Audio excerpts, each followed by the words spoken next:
할렐루야. 8월 26일 토요일 새벽 기도를 시작하겠습니다. 사도신경으로 우리의 신앙을 고백하시겠습니다. 나는 전능하신 아버지 하나님 천지의 창조주를 믿습니다. 나는 그의 유일하신 아들 우리 주 예수 그리스도를 믿습니다.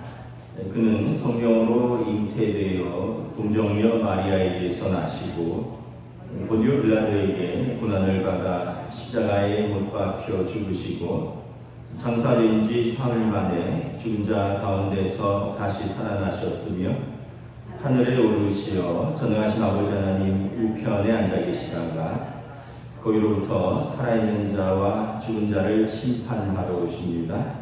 나는 성령을 믿으며 거룩한 공교회와 성도의 교제와 죄를 용서받는 것과 몸의 부활과 영생을 믿습니다.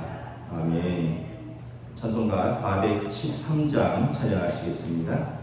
찬송가 413장입니다.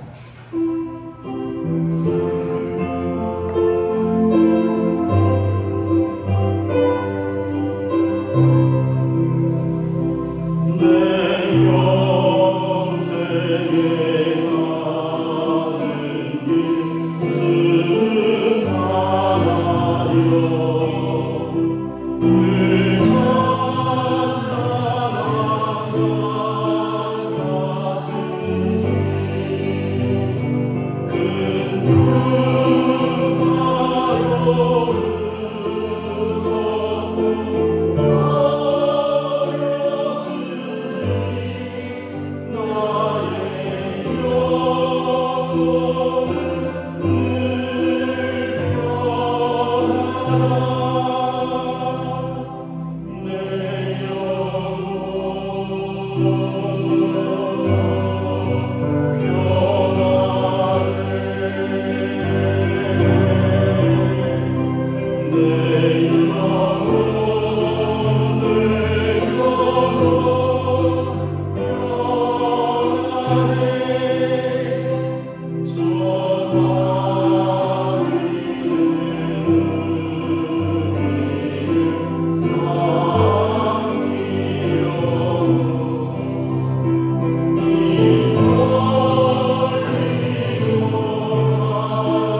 사도행전 27장 1절부터 26절까지 말씀입니다.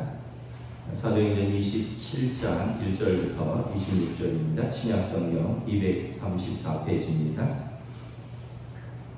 다 찾으신 줄 알고 저와 여러분들이 한 절씩 교도하겠습니다. 사도행전 27장 1절부터 26절입니다.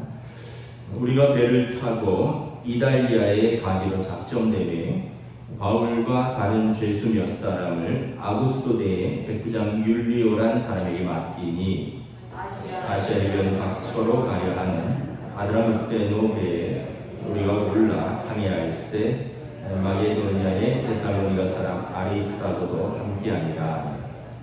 이튿날 시돈에 되니 율리오가 바울을 친절히 대하여 친구들에게 가서 대접받기를 허락하더니 또 거기서 우리가 떠나가다가 맞바람을 피하여 구브로 해안을 의지하고 항해하여 길리기아와 밤빌리아 바다를 건너 루기아의 무라시에 이르러 거기서 백부장이 이달리아로 가려 하는 알렉산드리아 배를 만나 우리를 오르게 하니 배가 더디가 여러 날 만에 간신히 미도 맞은 편에 이르러 풍세가 더 허락하지 아니하므로 살문의 앞을 지나 그라데 해안을 바람막이로 항해하여 간신히 그 연안을 지나 위항이라는 곳에 이르니 라세아시에서 가깝더라. 여러 날이 걸려 금식하는 절기가 이미 지났으므로 항해하기가 위태한지라 바울이 그들을 권하여 말하되 여러분이여 내가 보니 이번 항해가 화물과 배만 아니라 우리 생명에도 타격과 많은 손해를 끼치리라 하되 백부장이 선장과 선주의 말을 바울의 말보다 더 믿더라. 그 항구가 겨울을 지내기에 불편하므로 거기서 떠나 아무쪼록 베닉스에 가서 겨울을 지내자 하는 자가 더 많으니 베닉스는 그레데 항구라. 한쪽은 서남을 한쪽은 서북을 향하였더라.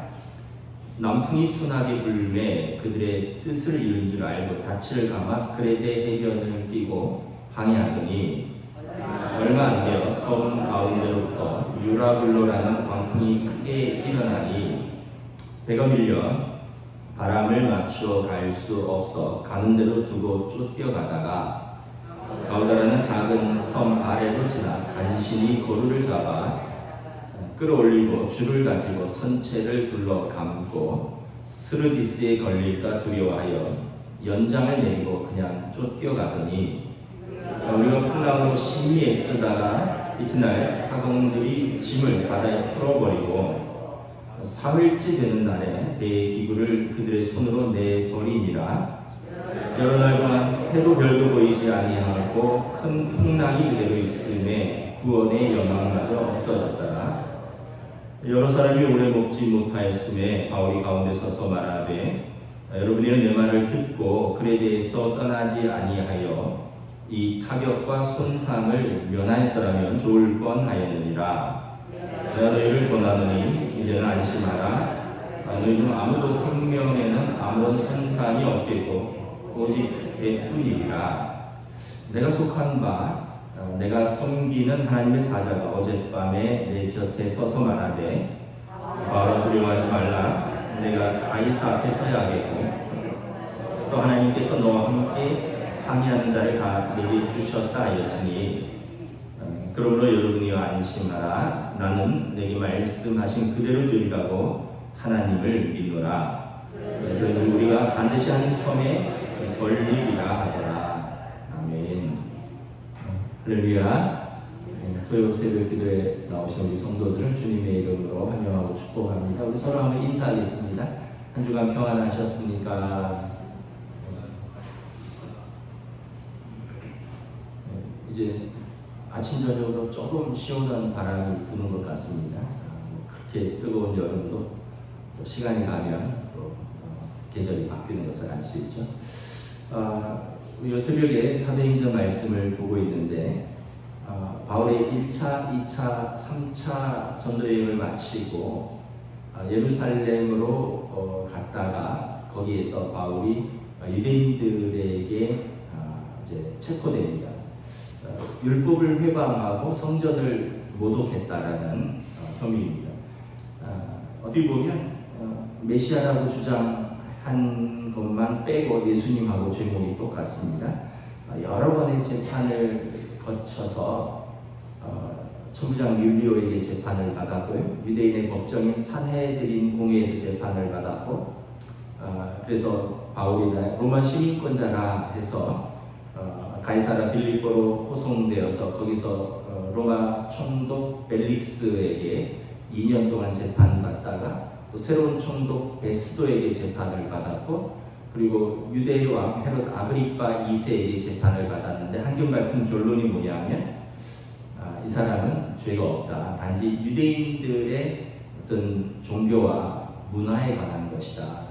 그러므로 로마 시민권자가 내가 황제에게 가서 재판을 맡는다고 하니 우리가 그를 황제에게로 보내겠다. 그래서 지금 바울 사도가 로마로 배를 타고 호송되는 그 장면입니다. 이것을 지금 1절에 보면 우리가라고 되어 있는데 바울과 또 바울과 동행한 사도행전의 저자 의사 누가가 함께 동행하면서 이 사도 바울의 이 항해 일지를 같이 기록하고 있는 것입니다. 1절부터 쭉 8절에 보면 바울 일행의 대략적인 항해 개요가 쭉 나와 있습니다. 1절에 우리가 바울과 또 저자 누가와 또 데살로니가 교회의 아리스타고가 함께했다라는 거죠. 1절에 보면 호송 책임자는 아구스도데입니다. 아구스도는 황제의 이름이죠. 황제의 호칭인데 황제의 친위대라는 뜻입니다. 여기에 백부장, 이제 100명의 군사를 거느린 이 장수인 율리오가 바울과 죄수 몇 명을 함께 호송해서 로마로 가는 것입니다.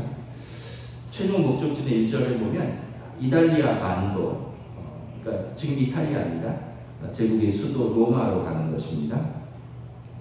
선박의 항로가 2절부터 쭉 8절부터 나와 있는데 뭐 이렇게 지도를 이렇게 보면 팔레스틴을 출발해서 레바논을 거쳐서 터키의 남부 쪽으로 지나서 에게해를 지나서 중간에 지중해의 중간에는 그 크레타 섬이라는 그레데 섬에 잠깐 풍랑으로 피했다가 이제 몰타성을 걸쳐서 이제 로마로 들어가는 그런 항구입니다. 그래서 에게해와 지중해를 거치는데 이 바다는 뉴스에 보시면 아시겠지만 굉장히 거친 바다입니다.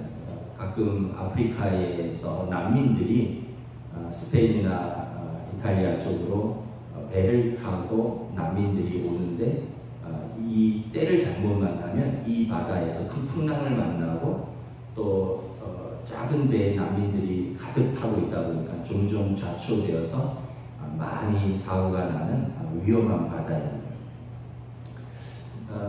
여기 본문에 보면 6절에 이 중간에 이제 배를 알렉산드리아에서, 그러니까 알렉산드리아는 이집트인데요. 로마로 가는 그 곡물 수송선 큰 배로 갈아탑니다. 그리고 이 배에는 사람들이 276명이나 탄 큰 무역선이면서 그 곡물을 이집트에서 로마로 수송하는 벌크선이고요. 그러면서 이제 로마로 가는 항로다 보니까 이제 같이 사람들을 태우고 죄수도 호송하고 또 여행 가는 사람들도 있을 것이고 같이 가는 큰 배를 바울 일행이 타게 됩니다. 항해 시기는 9절에 보면 금식하는 절기가 이미 지났으므로 유대인들의 공식 기도 금식 절기는 이제 7월 10일 나팔절인데 양력으로 하면 9월 말에서 10월 초입니다. 우리로 말하면 이제 추석 공무렵인데 그때의 그 지중해 바다가 이제 좀 심상치 않습니다. 그 일기가 불안정하고 악천후로 인해서 조난이 자주 발생하는 곳입니다. 그래서 이때는 그 배가 뭐 2000년 전이니까 동력이 아니라 풍력을 이용하는 배이기 때문에 이 11월 이전에 겨울이 되어서 바람이 계절풍이 심하게 불기 전에 부지런히 로마에 도착하기 위해서 지금 그 선주도 그렇고 선장도 그렇고 백부장도 이렇게 서둘러서 움직입니다. 그런데도 불구하고 7절 8절에 보면 풍세가 심하고 풍세가 만만치 않아서 이 지중해 중간에서 어쩔 수 없이 그 그레데 섬이라는 이제 그 그리스와 그 이탈리아의 중간에 크레타 섬입니다. 지금 이 그레데 섬에 잠시 머물게 됩니다. 이 그레데 섬은 이제 나중에 여기가 이제 바울 사도의 제자인 디도 목사님이 목회를 하는 곳입니다. 이 섬에 잠시 머물게 된 것입니다. 그러면서 선장과 선주들이 그리고 백부장이 의논을 합니다. 계속 갈 것이냐 말 것이냐. 우리가 이제 인생에 대해서 여러 가지 정의가 있는데 인생은 항해다 이런 말이 있습니다. 인생은 여행이다. 인생은 항해다. 여러분 인생이 항해라면 순풍만 있지는 않습니다. 역풍도 있고요. 풍랑도 거쳐야 됩니다. 항해나 인생이나 어쩌면 똑같은 거죠. 우리 인생을 이렇게 한번 돌아보면서 우리가 인생의 풍랑과 인생의 항해를 어떻게 믿음으로 헤쳐나가야 되는가 말씀을 통해서 한번 묵상하기를 원합니다.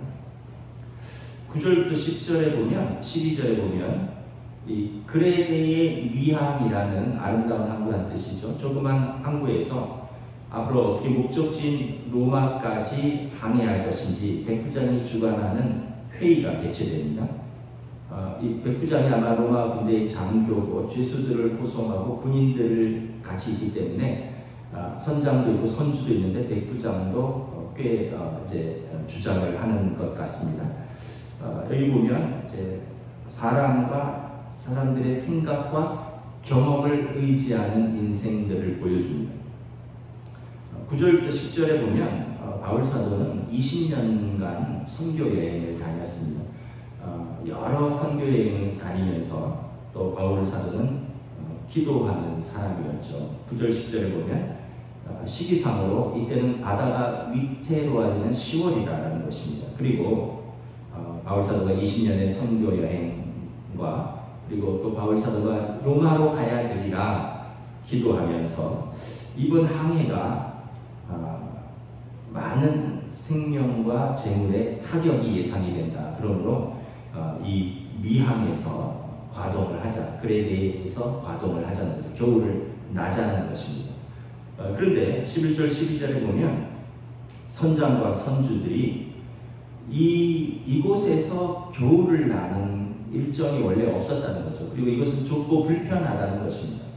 그리고 선장과 선주는 하루라도 빨리 목적지에 도달을 해야지 이익이 많이 남죠.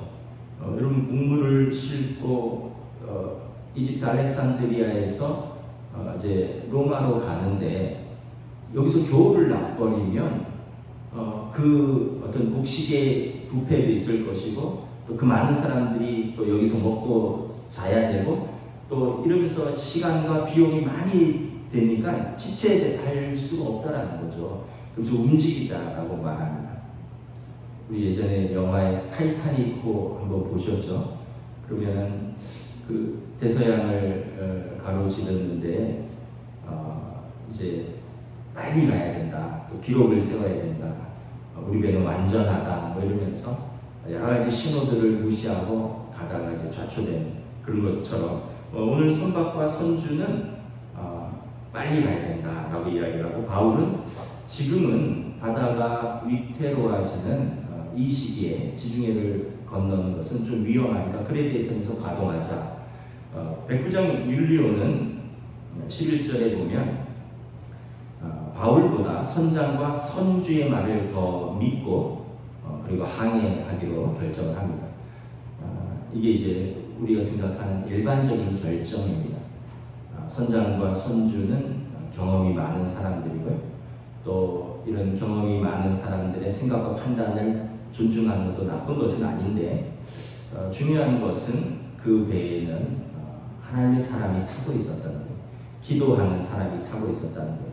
그 사람들이 기도하는 사람의 말을 듣지 않고 그 경험과 판단과 생각을 믿고 지금 백부장과 선장과 선주는 출발을 합니다. 아마 그 배에는 로마로 가는 여러 부류의 사람들이 타고 있었을 것입니다. 우리가 잘 아는 그 시대는 팍스 로마나 시대입니다. 로마의 평화 시대죠. 지금의 아마 미국 같은, 그리고 로마는 뭐 뉴욕 같은 그 가장 사람들이 가고 싶어하고 또 선호하는 도시였을 것입니다. 고대 도시 로마는 가이사의 궁전이 있었고요. 또 파르테논 신전을 비롯한 여러 그리스 로마의 신들의 신전들이 있었고, 바실리카들, 법정, 교회, 극장들, 또 공중 목욕탕과 수로, 또 세계의 큰 콜로세움 같은 경기장이 있었고, 거기에서 매일같이 벌어지는 전차 경주들, 또 검투사의 경기들, 원자판 광장.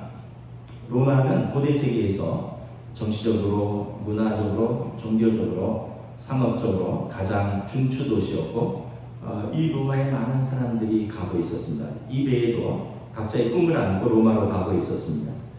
아마 식민지 파견 근무를 끝나고 본대로 복귀하면서 가족을 보고 싶어서 돌아가는 군인들, 또 이집트에서 곡물을 비롯해서 많은 귀한 물건들을 싣고 로마로 가서 장사해서 큰 이득을 남기려는 상인들, 또 뭐 여러 가지 이제 적응하고 노후에 로마에 여행을 가는 아마 노부부도 있었을 것이고, 그리고 바울처럼 로마로 압송되어 재판받기 위해서 가는 죄수들도 있었을 것입니다.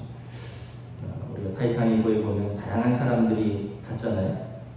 그 주인공은 돈 한 푼 없는 청년들이 그 배를 타고 미지의 세계를 동경해서 그 배를 타는 사람들도 있고, 노부부들도 있고, 또 뭐 정치인들도 있고, 예술인들도 있고, 다양한 사람들이 다양한 목적과 꿈을 가지고 로마로 가는 배를 타고 있었는데, 이 모든 꿈들이 거센 풍랑 앞에서 지금 좌초될 위기에 놓인 것입니다. 13절, 14절에 보면 남풍이 순하게 부니까 선장과 선주의 말이 맞았구나 이렇게 생각하면서 이제 닻을 감고 출발을 하죠. 14절에 보면 얼마 안 되어서 유라굴로라는 광풍을 만납니다. 이 그레데 섬에 큰 산맥이 있는데, 이제 유라굴로는 유로스라는 동남풍과 아큘로라는 북풍이 이렇게 충돌하면서 이 광풍을 일으키는, 유라콜로스라는 광풍을 일으키는 겁니다. 그러니까 산맥을 따라서 내려오는 그 바람이 동남풍과 북풍이 만나면서 큰 미친 바람이 지중해로 불어오니까 15절, 16절에 보면 배가 정처 없이 떠내려 가다가 이제 가우다라는 섬에 간신히 이제 밀려있고 간신히 거기에 걸립니다.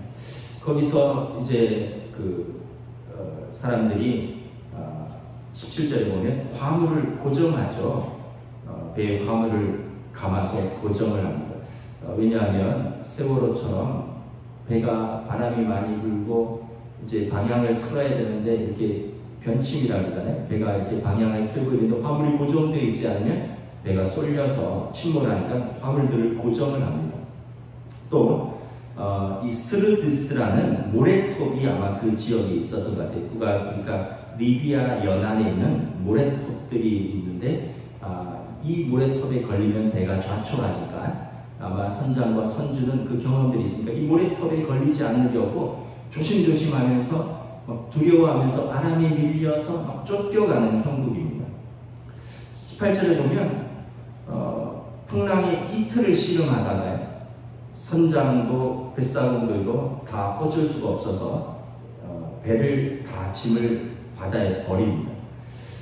19절에 보면 사흘째 돼간 데서는 이제 결국은 뭐 의자나 각자 무거운 짐 다 배에 버립니다.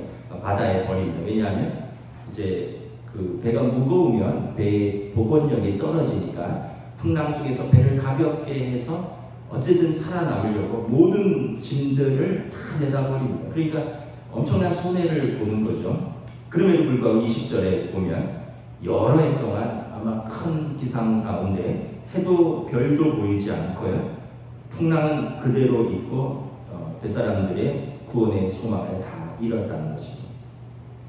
바울 일행을 포함해서 276명의 사람을 탄 큰 함선이 이미 재물은 다 잃었고 이제 좌초될 절망적인 상황을 맞이한 것입니다. 여러분 우리가 살면서 이런 큰 풍랑을 맞이할 때도 있습니다.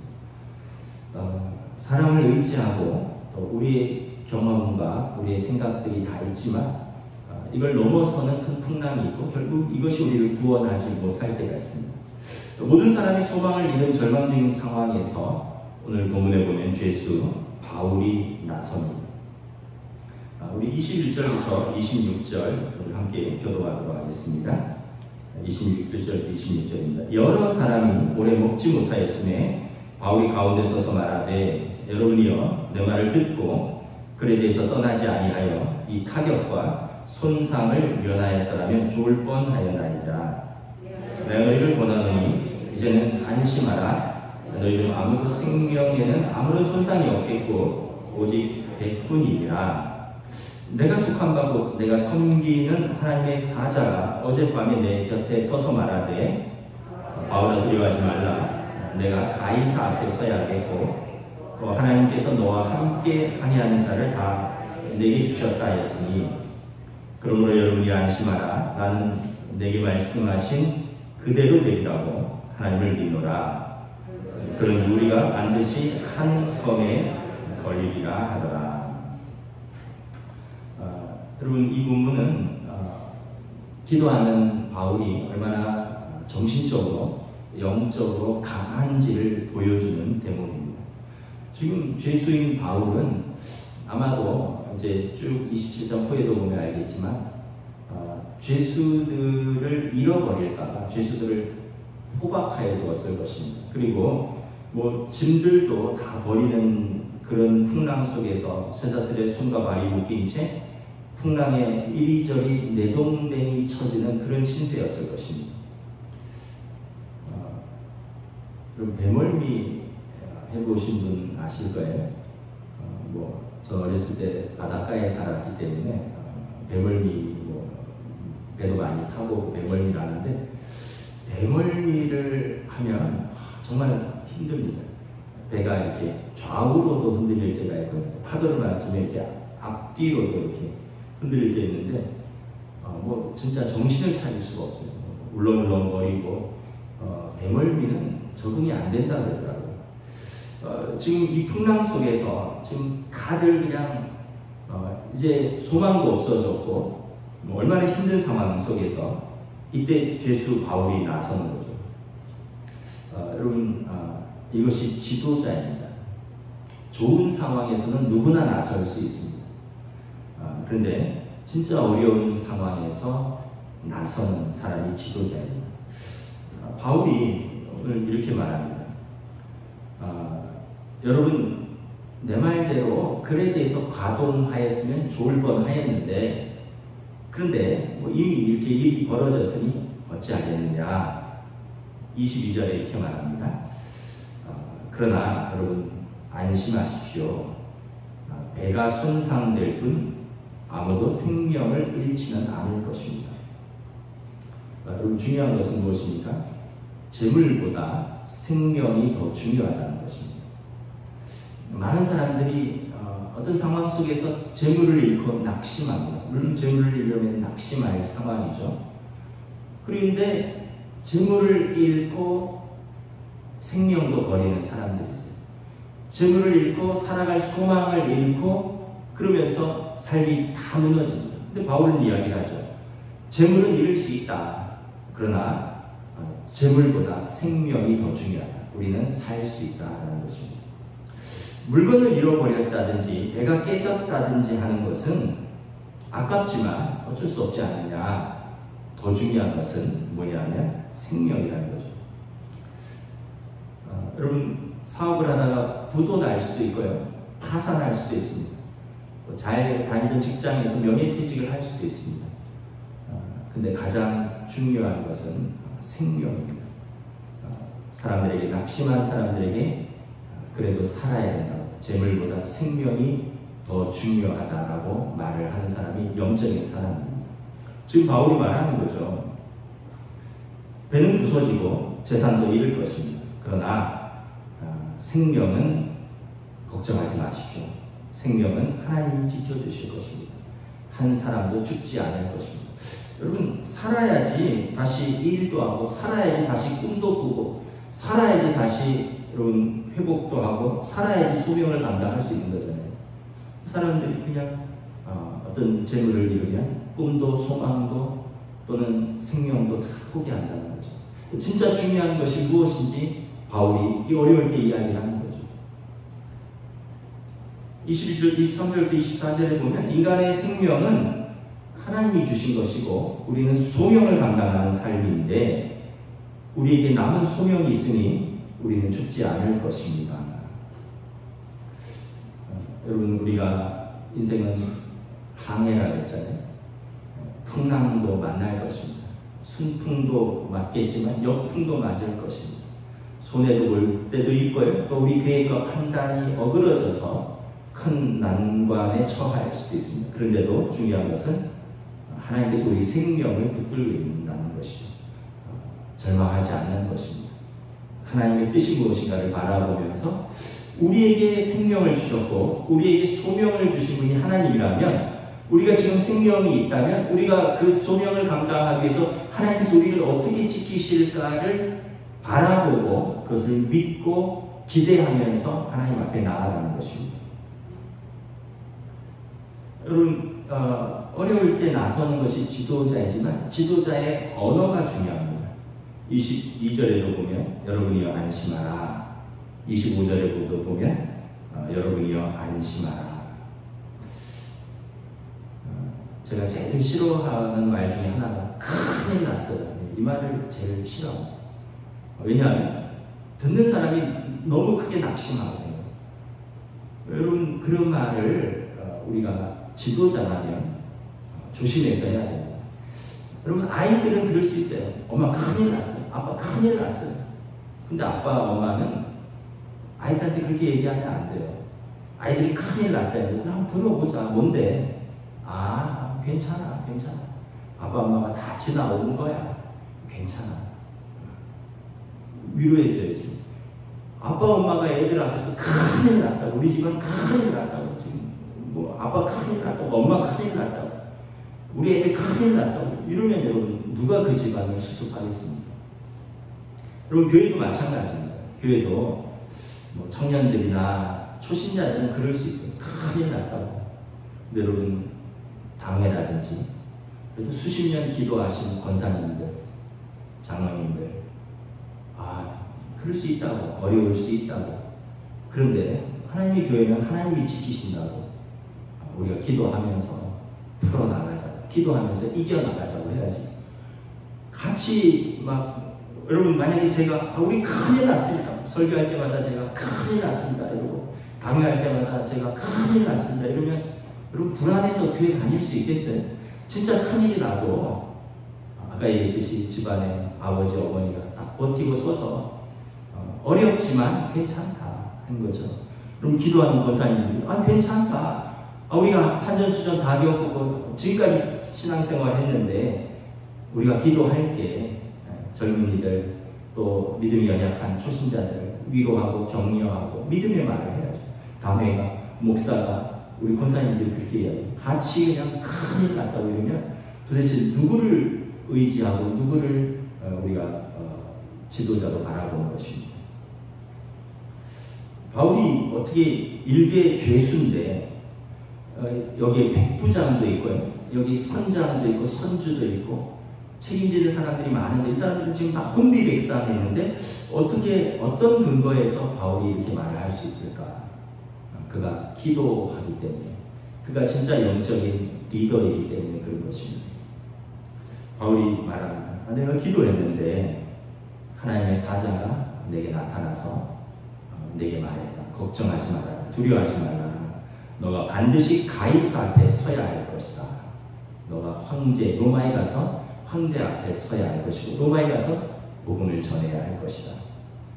그리고 하나님께서 이 배에 타고 가는 사람들을 다 바울에게 맡겨주셨다는 거예요. 여러분 놀랍지 않습니까? 이 배의 선장에게 맡긴 게 아니라 선주에게 맡긴 것이 아니라 백부장에게 맡긴 것이 아니라 죄수인 바울에게 이 배에 탄 사람들을 다 맡겨주셨다는 거예요.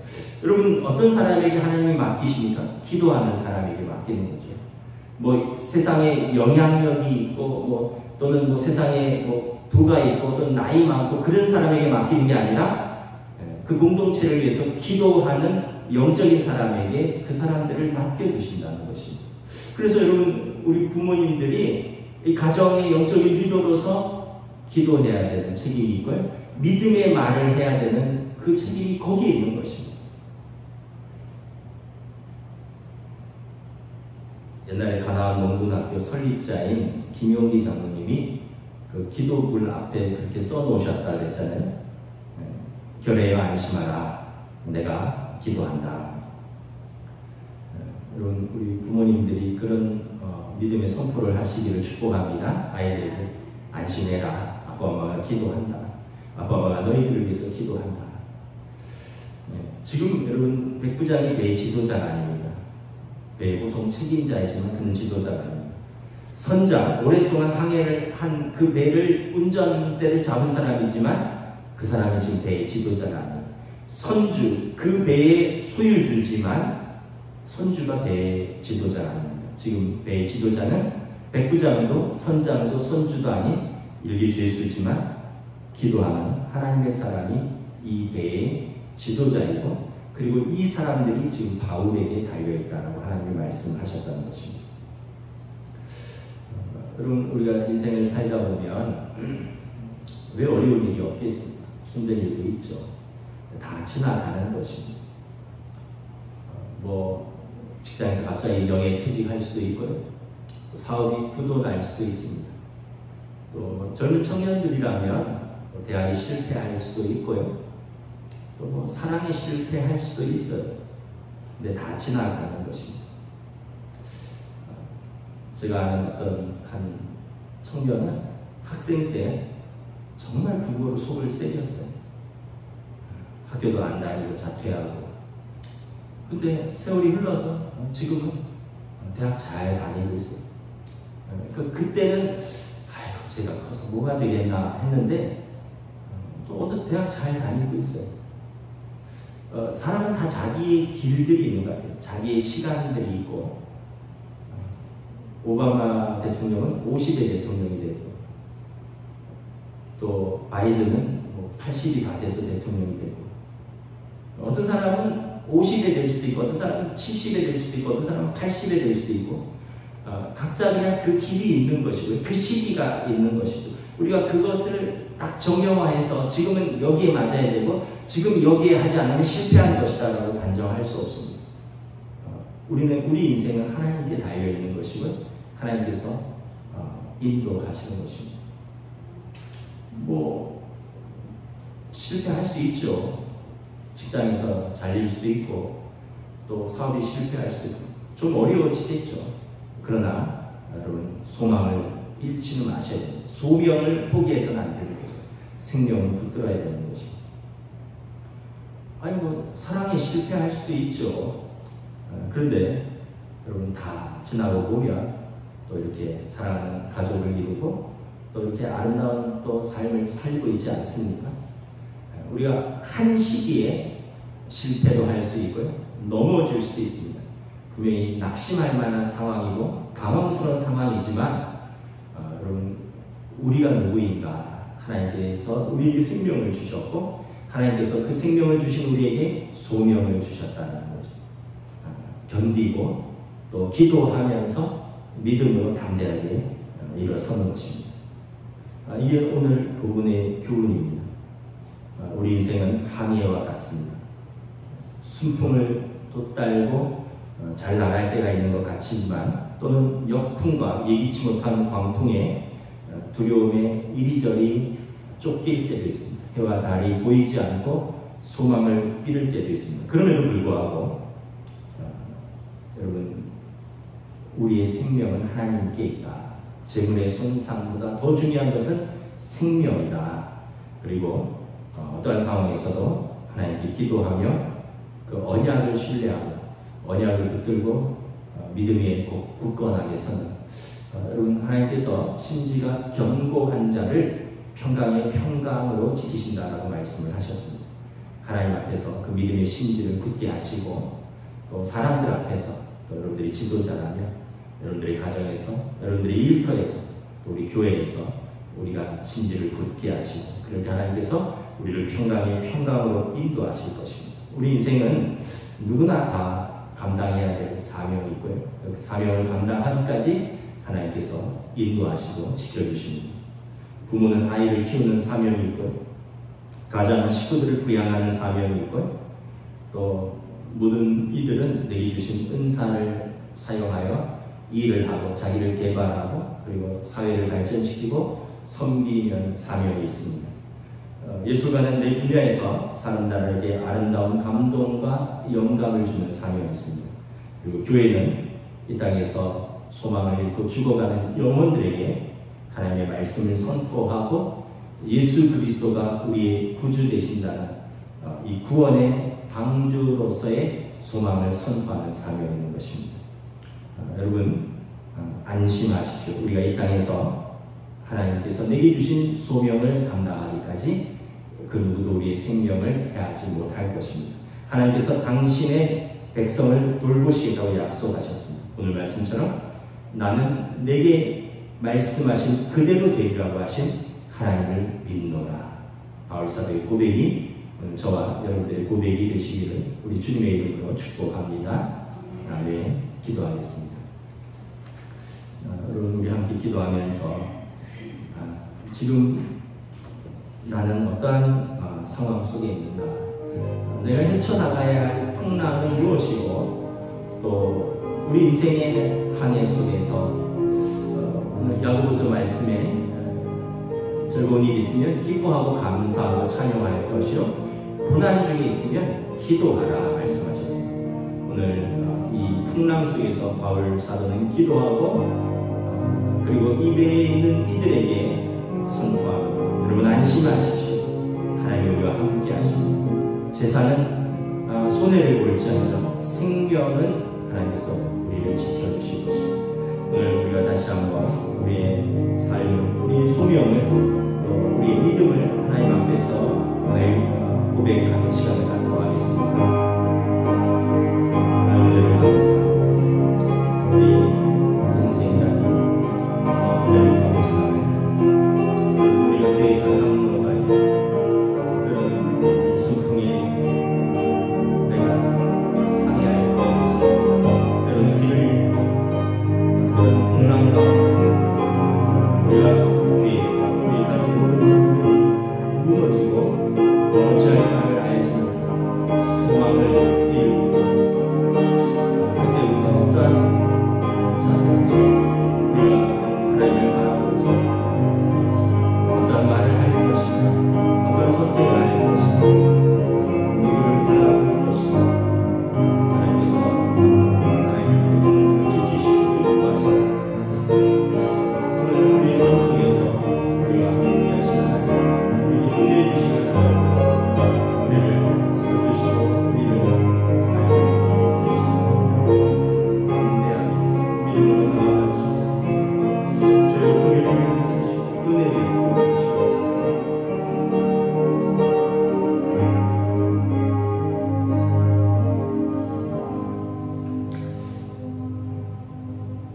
오늘 말씀을 통해서 로마라는 어떻게 보면 그 당시 제국의 심장이고 수도인 모든 사람들이 갈망하는 그 도시로 가는 수많은 사람들, 선장, 선주, 또 군인들, 무역하는 사람들, 또 가족을 만나러 가는 사람들, 여행을 가는 사람들, 수많은 또 장사를 하러 가는 사람들, 꿈과 희망이 부푼 사람들, 그러나 우리의 계획대로 되지 않을 때가 있다는 것을 보여줍니다.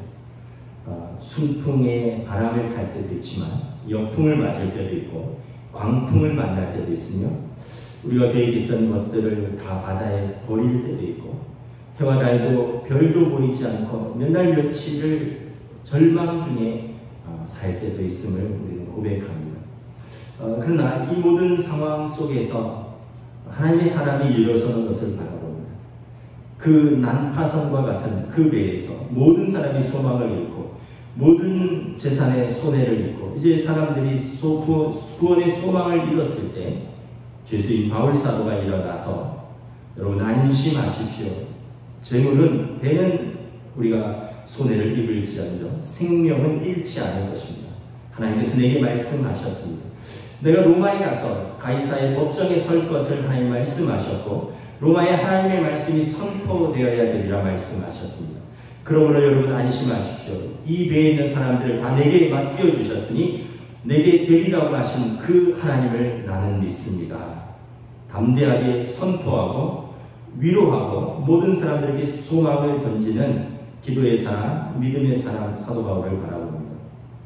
오늘 우리의 삶에서, 우리 인생에서, 때로는 우리의 가정에서, 때로는 우리의 일터에서, 때로는 우리 교회에서 우리가 살아가면서 낙심할 상황도 있고 절망적인 상황도 있고 우리의 계획과 우리의 뜻대로 이루어지지 않고 우리가 넘어질 때도 있습니다. 그럼에도 불구하고 하나님께서 우리를 바라보시고 우리에게 생명을 주셨은 하나님이 우리에게 소명을 주셨고 우리가 그 소명을 감당하기까지 우리 생명을 지켜주신다고 말씀하신 오늘 이 말씀을 믿사오니 우리가 어떤 상황이 있을지라도 우리에게 생명을 주신 그 하나님께서 우리를 붙들어 주실 줄 믿고 담대하게 헤쳐나갈 수 있기를 원합니다. 믿음의 말을 하고 어려운 상황에서 기도하고 어려운 상황에서 사람들을 일으켜 세우는 지도자로서 또 사명을 가진 자로서 그리고 무엇보다 하나님 앞에 선 사람으로서 저희들을 붙들어 주시고 그러므로 말미암아 우리에게 맡겨주신 사람들 가정과 교회와 일터와 공동체를 우리가 믿음으로 섬기고 또 사명으로 섬길 수 있는 우리들로 인도하여 주시옵소서. 우리에게 이렇게 되리라고 말씀하신 하나님을 믿습니다. 우리의 믿음이 이러한 고백이 될 수 있기를 원합니다. 감사를 드리오며 우리 주 예수 그리스도 이름으로 기도드리옵나이다. 아멘. 하늘에 계신 우리 아버지, 아버지의 이름을 거룩하게 하시며 아버지의 나라가 오게 하시며 아버지의 뜻이 하늘에서와 같이 땅에서도 이루어지게 하소서.